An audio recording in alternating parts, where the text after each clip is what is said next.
What's up, everybody? Welcome to the CanesInSight Daily Podcast, powered by Anajar and Levine Accident Attorneys.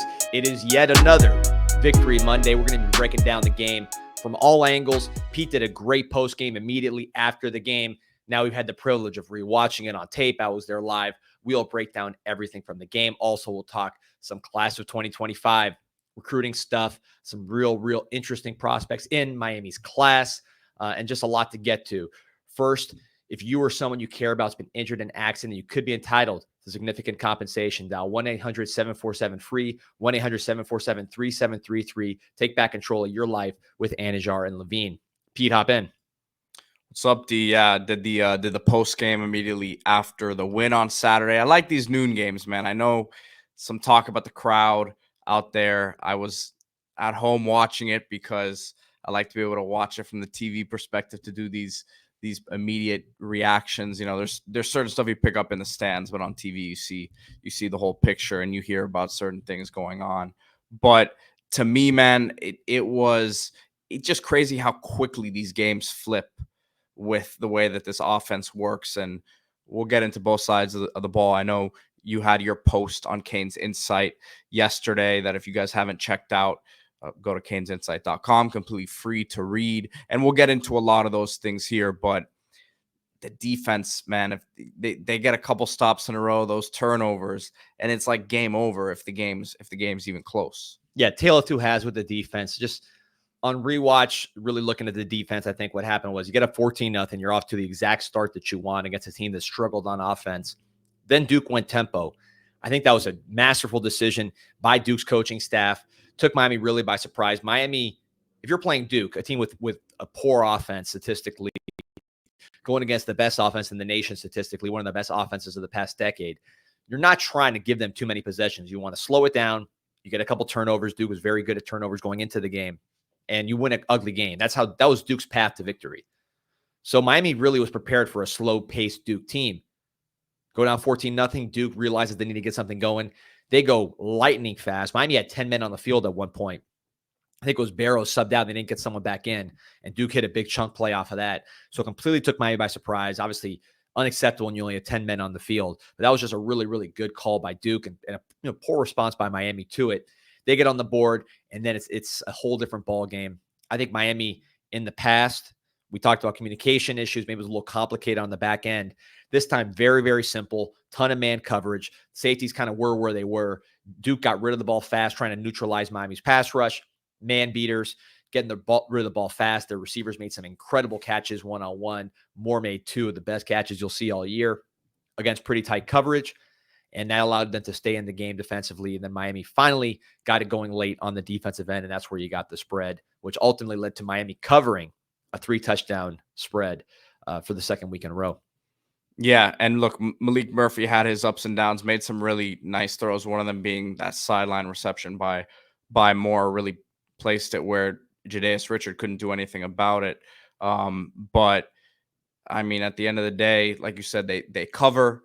31 points is a lot, man. There's not really any way to sugarcoat it. But offensively, you see much of what you've seen the entire season. Yeah, this is the best offense in the country and one of the best of the past decade.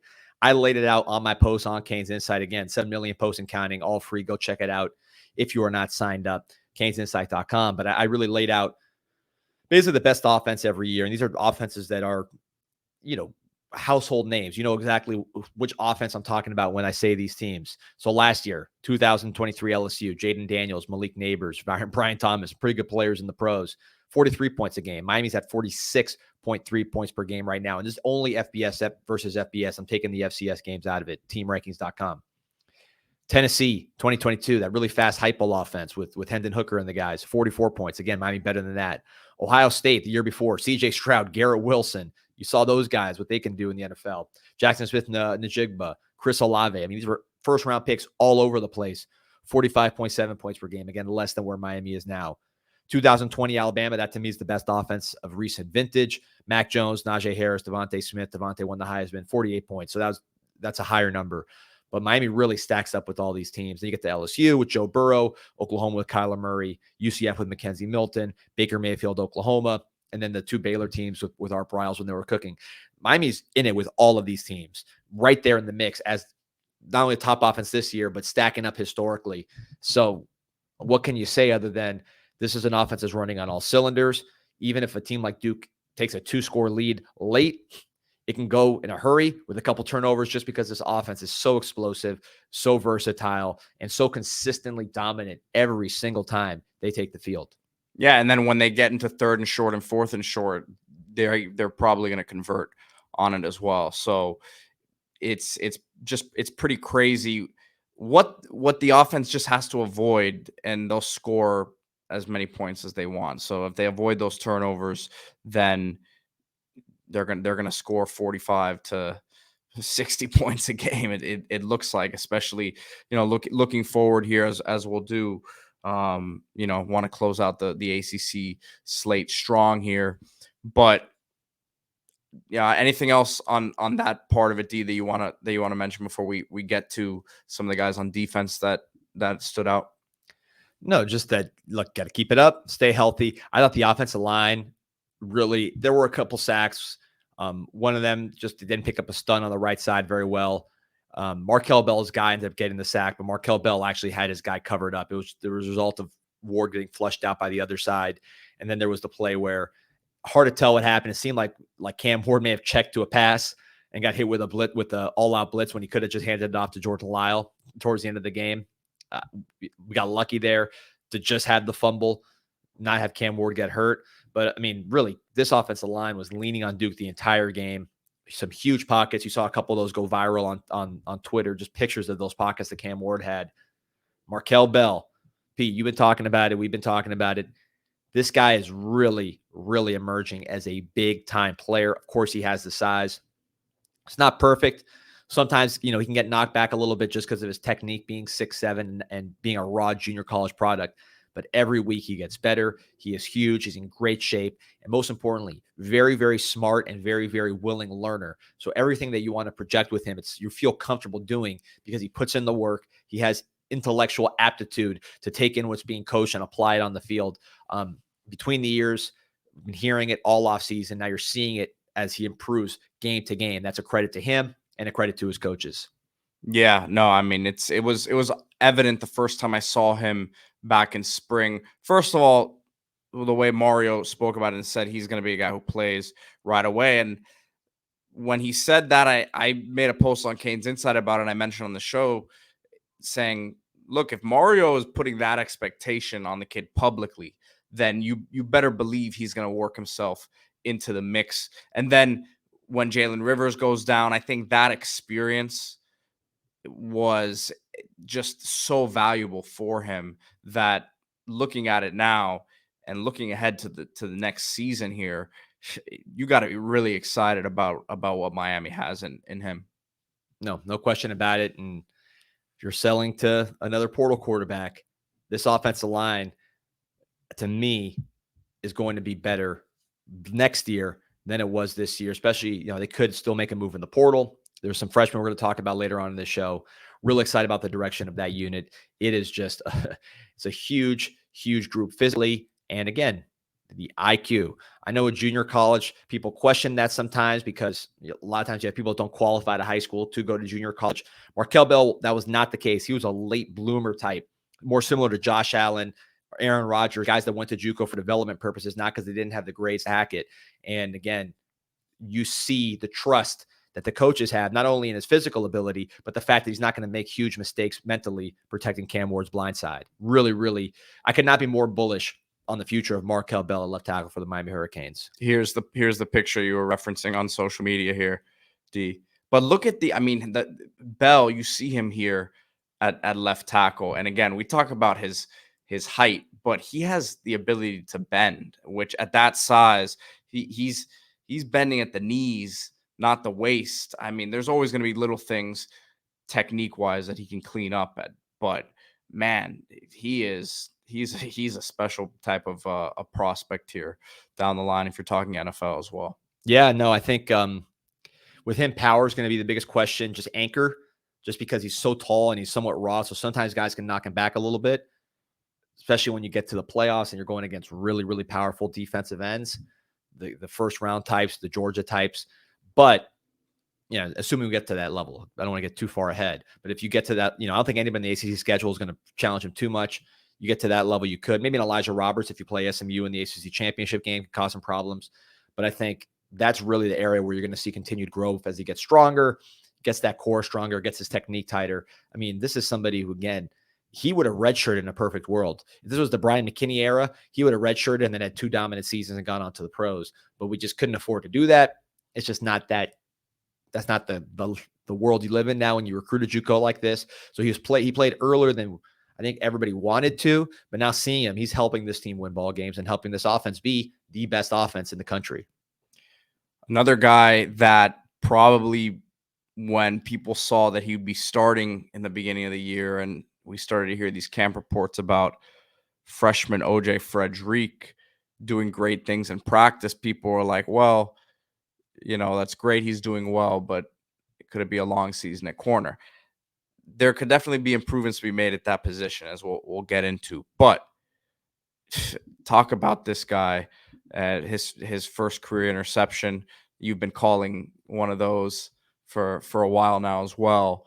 But man, really, really impressive performance. They tested him, and shout out to Florida boy Corey here on the highlight tape from this weekend. But yeah, man, great performance by the freshman.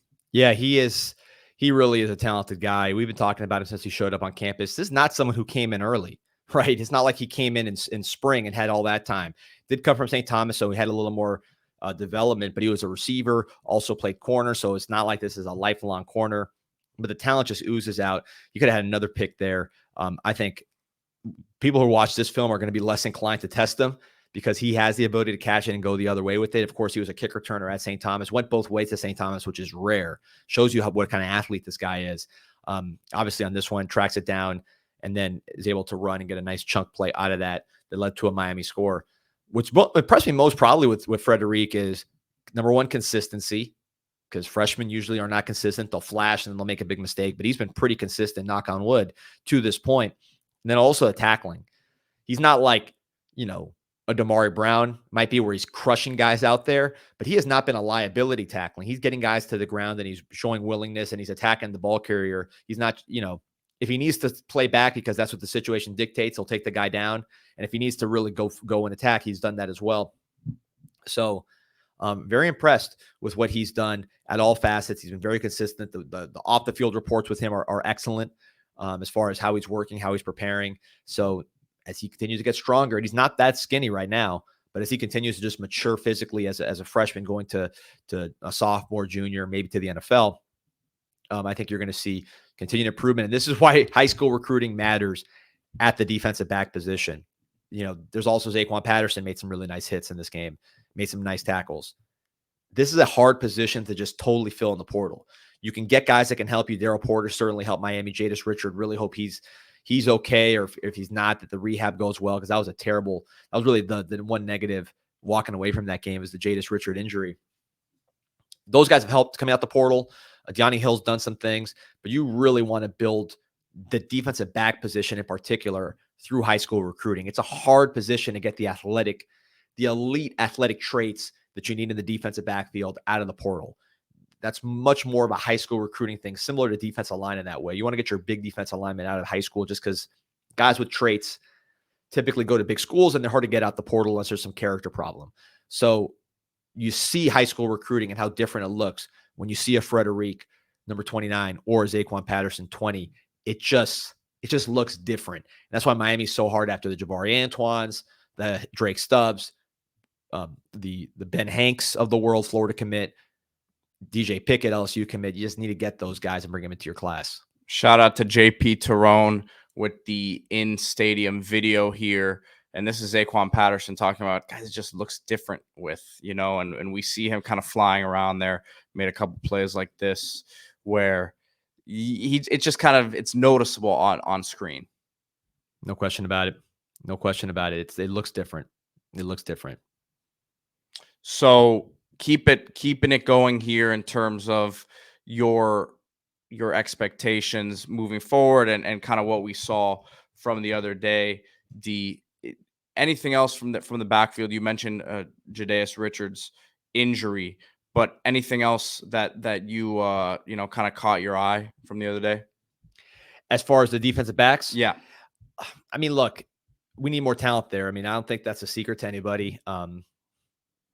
This is not going to be what a typical playoff contender's defensive backfield looks like top to bottom. We talked about Cam Kitchens, a guy who went pro a year early, had some ups and downs in the pros. Maybe would have liked to see him develop more at UM and come in a little more prepared to make an instant impact. But as we say that, yesterday goes out there, goes 150 yards on interception in the fourth quarter, then gets another interception, also had a fumble recovery in that game for the LA Rams. So shout out to Cam Kitchens.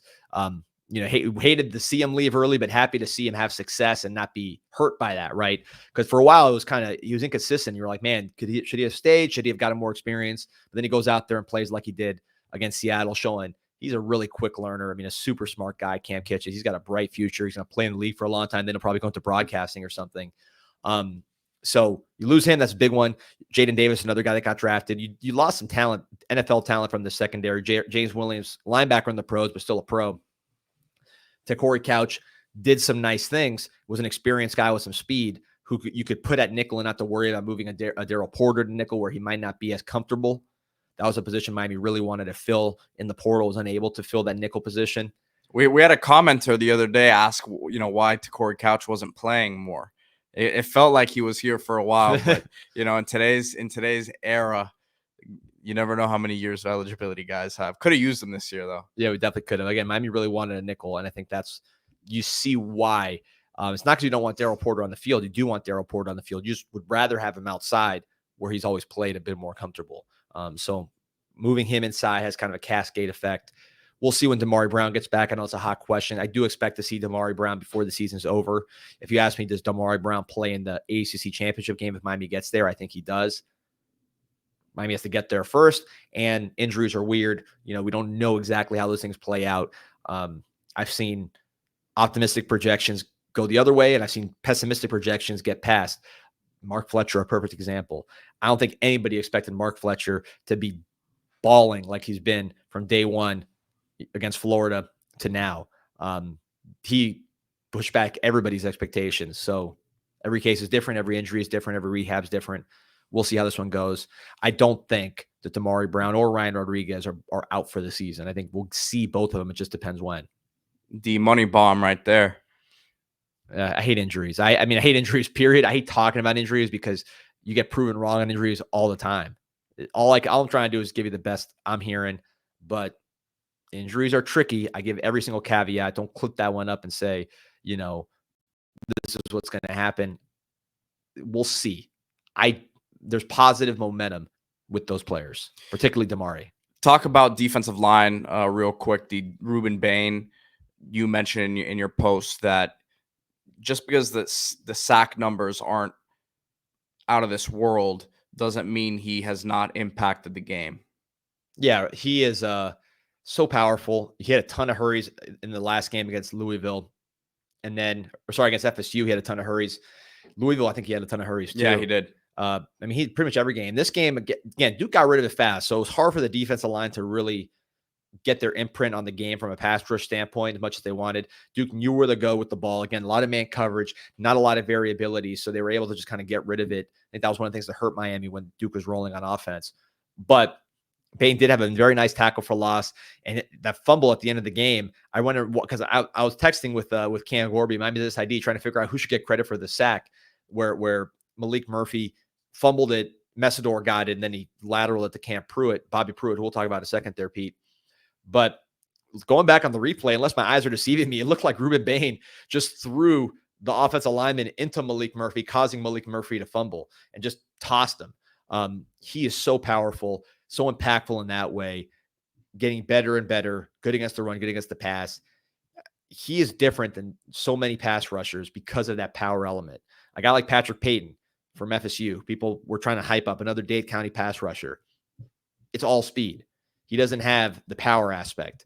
With Bain, he can go around you, he can get the hustle sacks, and he can just go straight through you, run or pass. I think that's what makes him truly special as a defensive end in 2024 for the Miami Hurricanes. And to me, the best defensive player in the in the ACC still. This is on the other side of the ball, talking about how Bain just kind of clubbed the defensive lineman, but here's Mauanoa.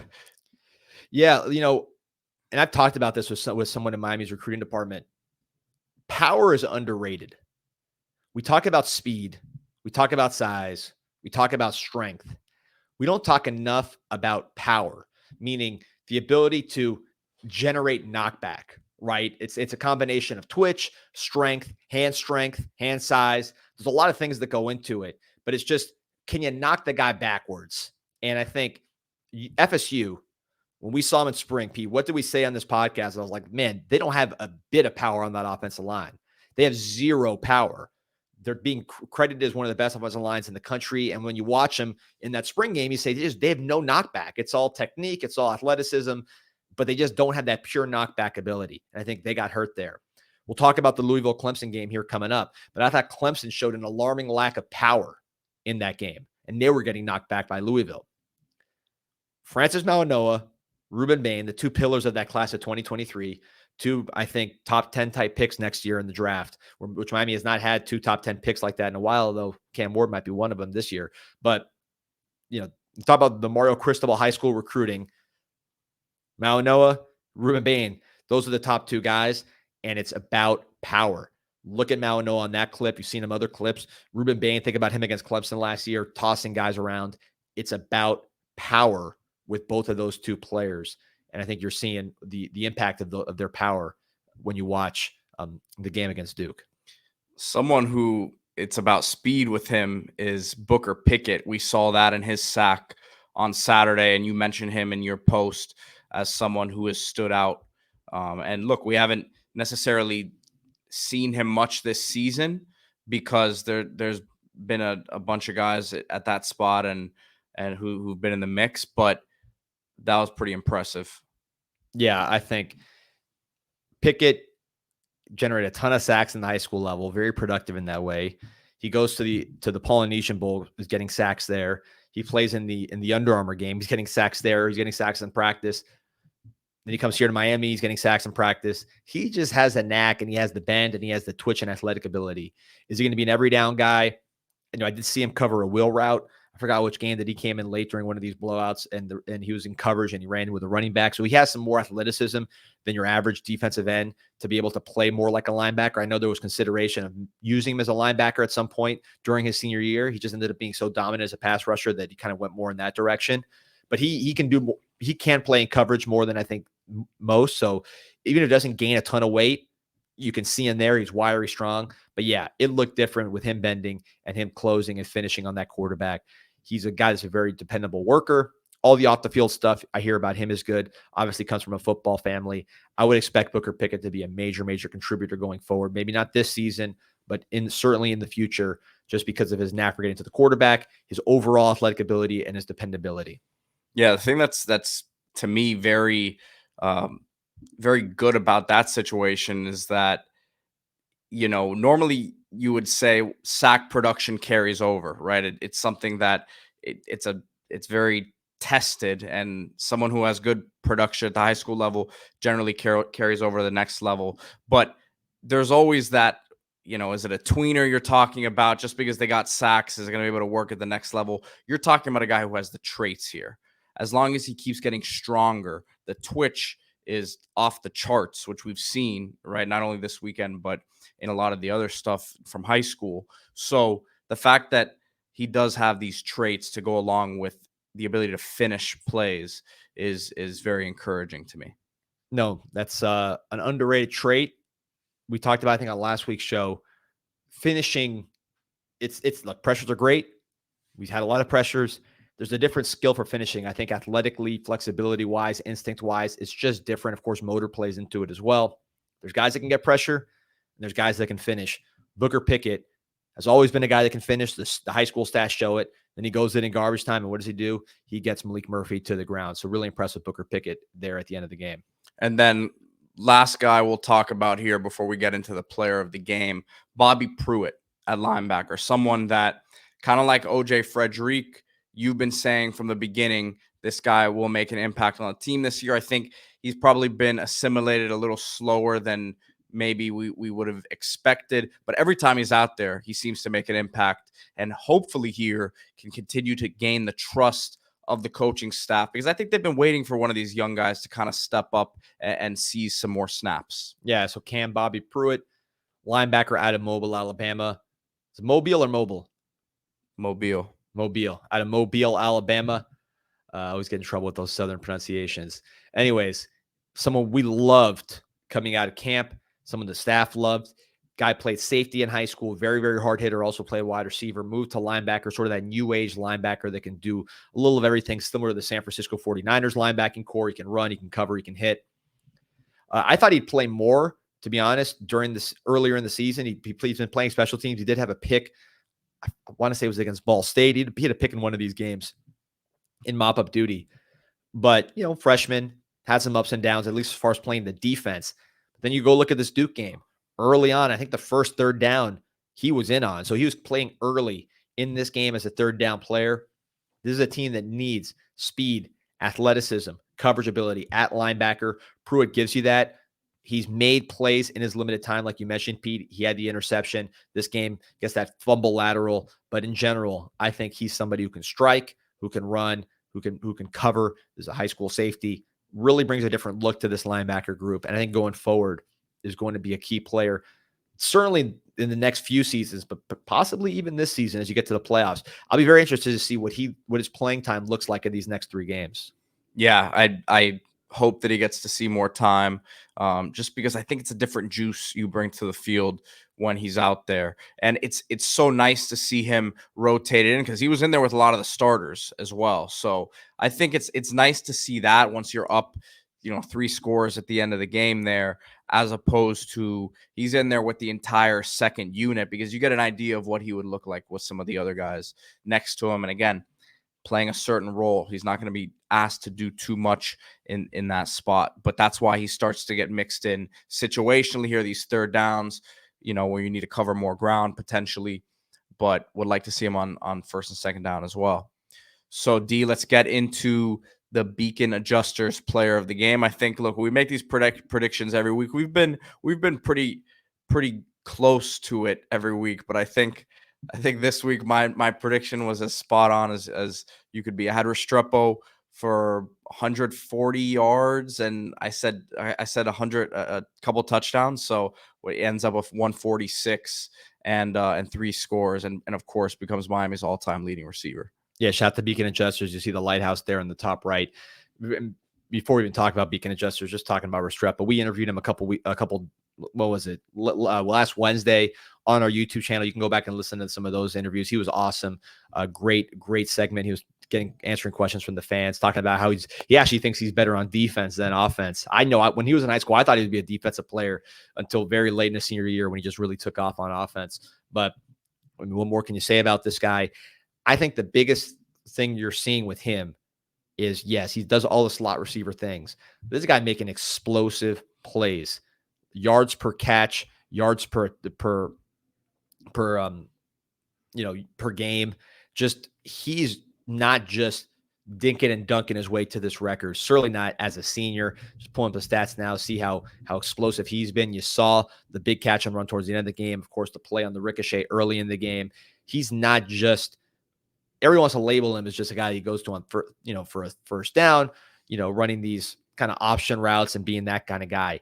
This is a big explosive player. He's not going to be tall, but he's strong and he's very explosive, as you saw when he split those safeties. Someone who was a running back earlier in his career, he has that in his game. 16.8, it's almost 17 yards per catch as a senior, 9 touchdowns, long as 77, had a 60-plus yarder touchdown, and I think a 40-yard touchdown on Saturday. This guy can do a lot for an offense on top of just the usual slot receiver things.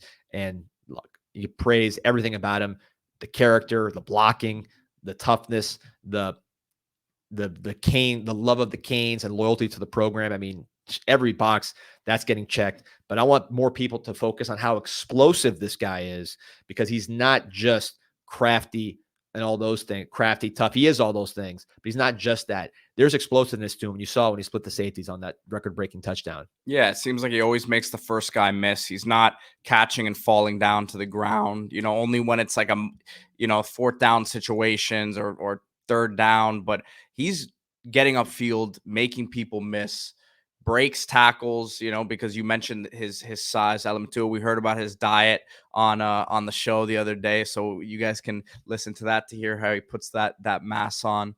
But yeah, man, I think that look, everyone is talking about Cam Ward Heisman. It wouldn't surprise me to see him make a run here at the Biletnikoff Award, D. I mean, really, who'd it be? Him and McMillan, who's having a really good year, right? It always comes down to the numbers, and if he's somewhere in the top 3 or 4 nationally when it comes to these numbers, and he has to be right up there, right? I mean, he's got to be. I think he's like top 10 right now. Yeah, so I'll pull it. Let me pull it up now. So I'll give you the numbers right here. As far as receiving yards, McMillan from Arizona is number 1. And he might be the best receiver in the country from an NFL standpoint. I mean, there's nothing you can say about him. He's a stud. Hasn't been playing as many important games as Restrepo because his team's not as good. These awards go to the teams that win and are up there. And if his name now, with this push of him being the all-time leading receiver in Miami history and him being associated with Cam Ward, that's how these awards are won. Now, you've got to if you go back and look at Jaden Daniels, the way he finished the season, the last 4 or 5 games of the year, last year for LSUD, the numbers are ridiculous, and look at his running numbers too. But that's when the award is won now in the last month plus of the season. This is where a push like that happens, and I'm just saying it right now. Would not surprise me to see him as a finalist, one of the final 3, and be very much in the mix to win the award. Yeah, he's 9th right now in the country in receiving yards. This is including G5. Talk about just power 4. McMillan from Arizona. Trey Harris from Ole Miss, who's going to be another big draftable guy. You have Jack Beck from Texas Christian, who I haven't seen a lot of, but he's putting up pretty nice numbers there. Ty Felton from Maryland, 907 yards. Again, these are not guys that are huge name guys. I don't think they'll be first-team All-America. They're putting up good numbers. Andrew Armstrong from Arkansas, originally from Texas A&M Commerce. You may remember he was someone Miami looked at in the portal. Shows you Miami's evaluation prowess. Ended up going in a different direction, but they liked him. Coming out of Texas A&M Commerce, he's right up there, with Restrepo. They got about basically the same, 857, 856 yards. So Restrepo's right there. If you put a gun to my head, I'd say him and McMillan end up as the top 2 guys as far as All-Americas. Are they doing 3? Are they doing 3 lately? Have they changed that where there's 3? I say Army All-America. This is my recruiting brain. All-Americans. AP All-American. AP All-American. I don't know. I mean, Norman, I think it's been 3, but maybe.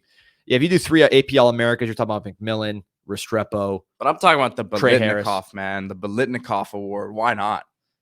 Listen, in terms of big games, McMillan's not playing in big games.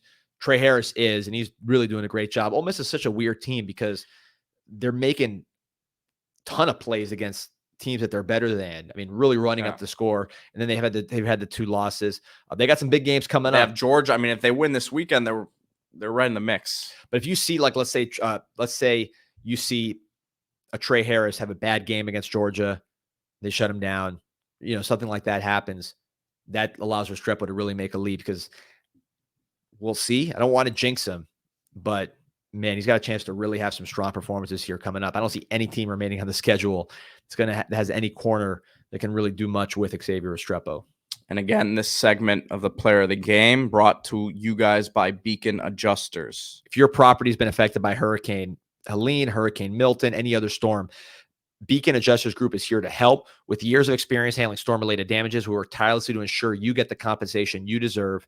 From assessment to settlement, our team of trusted experts will guide you every step of the way. Don't face the aftermath alone. Let Beacon Adjusters Group restore your peace of mind. Call us today, 954-466-4224. That's 954-466-4224. So shout out to Beacon Adjusters, and shout out to your correct call, Pete, on Xavier Restrepo as the player of the game. Now, a guy who have some potential player of the games in his future at Miami here, D, wanted to get into some new highlights that dropped from one of our favorite players in the class, and pull up the post right here from CanesInSight. You made the post this morning, but SJ Alofaituli. Yeah, SJ Alofaituli. This is the best interior lineman in the country, committed to Miami from Bishop Gorman in Las Vegas. This guy, man, you talk to people in the buildings, you see him here at guard. Look how quick and twitchy and physically strong he is, just tossing guys. Bishop Gorman, to me, is the best program in the country as far as developing guys. I think St. Thomas sends more guys to the pros because they got better guys coming in. But in terms of getting guys ready to play, I don't think anything is better than Bishop Gorman. You've seen Elijah Lofton and how good he's been. But, man, you watch these highlights of SJ Alofaituli. Not the biggest guy. He's about, 6'2", maybe 290, 285, but he is incredibly strong in the weight room. He's incredibly strong on the field. He is super, super athletic and twitchy. His testing numbers as a center makes you think of like a guy like Jason Kelsey with how quick he gets out there. Look at him here, boom, hitting a small target and finishing. I mean, you could put him at fullback and he's going to be able to make that block. He is just so talented. He's everything you want in a center, both from a toughness standpoint, IQ, the play demeanor. He took 3 guys out there. You saw how quick he was to accelerate. I mean, this guy right here, to me, is a legitimate, Francis Mauigoa, because of his size, is the better prospect because bigger is better with offensive line. But if you're just judging them based on their position, I think this guy's every bit as good as Francis Mauigoa at his position. Of course, keeps the Polynesian pipeline going, which obviously that's a great thing in my opinion, to keep those guys coming because they have a certain demeanor, and you see it here, just the way he finishes plays. You know what you're going to get from these kids, and man, when you have this kind of athletic ability and strength, it makes it real easy. I think this guy, again, Francis Mauigoa, we saw how quickly he played. We saw the impact he had. I thought Francis Mauigoa was incredible on Saturday on top of the play you mentioned, Pete. But this kid to me is that same type of player, just in a different body, different position. He's stout. He's quick, and he plays with urgency at that position. D. I mean, he's going out there and he's trying to find guys in open space, and he is. I mean, once he locks onto a guy in the open field, it's over with. But no, I love the aggression he plays with, and just the quick feet, man. To me, that's the number one thing that sticks out. Yeah, and you talk to people in the building. The hopes could not be higher. A lot of people think this guy's a chance to be an All-American at the University of Miami. I've heard people say, man, he could be an all-timer. That's how talented he is. He can play guard. He's playing guard right now. Of course, he can play center. We'll see where he ends up. My guess is center, just because of his height, is where he fits in. But Miami's done a really nice job at that position. Adding a guy like Alofaituli, there was some concern about center. But now you have Ryan Rodriguez developing at a very fast rate. He would have played a lot this year if he didn't get hurt. Of course, he started against Florida. He'll be back, so he's in the mix. He's got multiple years of eligibility to go as well. Nino Francavilla, the guy they got last year, Harvard commit. They ended up bringing him in, much more physically impressive than you'd think from a guy they flipped from Harvard. Big kid. I've seen him walking around. Big kid. And he's twitchy and athletic too. That was a good find by them. He is definitely not an Ivy League kid. He's a power. I mean, intelligence wise he is, but he's definitely power 4 talent. They like what they got with him. So all 3 of those guys can play guard. They can play center. You've seen this year with Luis Cristobal, just in the past couple of years, Luis Cristobal having to be kind of that emergency guy. You'd like more of a high school recruit there, someone that you've evaluated their traits at a Miami level. I think these 3 guys all fit that bill. And then Alofaituli, in terms of upside, you got to put him at the top of the list, in my opinion, just because of the combination of the twitch, the athleticism, in terms of hitting those small targets in space, being coordinated like that, the power, the strength, the finish, and coming from a program that we saw Elijah Lofton, how versatile and good he is, man, playing fullback, playing tight end, kick returning a little bit in that game, showing you that element of his game. Bishop Gorman routinely plays against teams that are not as, that are more talented than they are, and beats them just because of what they bring to the table. They missed Alofaituli when they came down to South Florida this year to play. They played St. Thomas, right? And they didn't have Alofaituli. He would have been a steamroller in that game. Of course, he's healthy, as you see from these highlights. Really, really excited to add this guy to the fold. Impact player. You always look at a class, Pete, and you're looking for who are the needle movers. When you're recruiting like Miami's recruiting right now, and you're trying to compete for the playoffs, and you're really trying to beat teams like Georgia, Ohio State, the real deal teams, you need impact guys, needle movers. You can't just have all solid guys in your class. You got to have a few guys that really change how the game is played. Of course, Jeremiah Smith for Ohio State, he'd be one. KJ Bolden for Georgia. Talking about guys from last year's class. Miami needs those kind of guys. Ruben Bain and Malinois certainly were those guys in that year. You look at this class right here that Miami just signed. Elijah Lofton and OJ Frederic, to me, are difference-making players from that class last year. There's more in the mix who could emerge as that. Marquel Bell, another one. I think in this class right now, the needle-moving player that you look to, SJ Alofaituli, center out of Las Vegas. Yeah, agreed 100%. So it'll be exciting to keep following this class. Obviously, working on some guys, but we'll have you guys covered at CanesInSight.com. Remember to like this video, subscribe to the channel. We have basketball tonight, D. So excited for the season opener against Fairleigh Dickinson. We're going to be doing our preview show, recording that after this. So that will be up if you're listening to this now. It will be up this afternoon as well. So check that out before the season opener tonight and get you ready for the season, man. But we had a chance to see practice a couple weeks ago now, right? A week and a half ago, maybe. And we gave some of our thoughts on it, but we'll go into a deeper dive on that episode. Yeah, we'll go deep into basketball. And all year, you're going to have a ton of basketball coverage. Tristan Bree is just crushing the basketball coverage on the website. Got a ton of stories about the game today and just the season in general. Me and Peter are gonna be there. We'll both be at the game today. If you guys see us, say what's up, and have a lot of thoughts on basketball. We're gonna give you the best basketball coverage anywhere in the Canes world. Of course, the Canes basketball forum on CanesInsight.com is popping. But look, you want to go to the game today, you're gonna want to look good in your shoes. So let me talk about my friends at the Miami Hurricane Team Store, MiamiHTS.com. Also in person. Next to the Thesis Hotel, right across campus. This is Harry Rothwell shot.